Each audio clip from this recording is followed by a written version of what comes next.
তোর কাছে আমার বোনের জান ভিক্ষা চাই, ছেড়ে দে ওকে। ফাহিম বলল, মাফ করিস বন্ধু, এটা পারবো না। আমি বললাম, ও মাত্র ক্লাস 10-এ পড়ে, পিচ্চি একটা মেয়ে।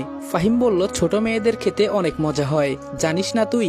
আমি বললাম, প্লিজ ফাহিম, শেষবারের মতো একটা অনুরোধ করলাম, তুই এটা রাখ, তোর কাছে আর কিছুই চাইবো না আমি। ফাহিম বলল, আমার কাছে কিছু চাইবার ক্ষমতা নাই তোর, আমি তোর কিছুই হই না। আমি বললাম, এতদিন তাহলে কি ছিলি আমার? ফাহিম বলল, তোর বোনকে কিভাবে নির্জনে আনা যায় তার চিন্তা ভাবনা করতাম সব সময়। তোর মা তো তোর বোনকে সবসময় নজর এড়াতেই দিত না। আমি বললাম, তাহলে তোর মোট কথা ওকে তুই ছাড়বি না?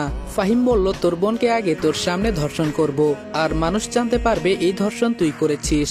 আমি বললাম, সময় এবং নদীর স্রোত কারোর জন্য অপেক্ষা করে না, একটা প্রবাদ বাক্য আছে জানিস?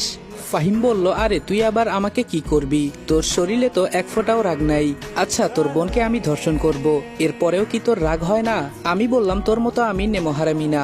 আমার মা বাবা আমাকে ছোট থেকে শিক্ষা দিয়ে তুলেছে। লোহার রডটা দিয়ে আমার মাথায় একটা আঘাত করলো, মাথা ফেটে রক্ত আসছে এখন। ফাহিম বলল, কি রে শালা, এরপরেও তোর কি একটু রাগ হয় না আমার উপর? আমি বললাম, এক কাজ কর, তুই আমাকে মেরে ফেল। ফাহিম বলল, এটা করা যাবে না, একটু পর তো তোর সামনে তোর বোনকে ধর্ষণ করব, আর সেটা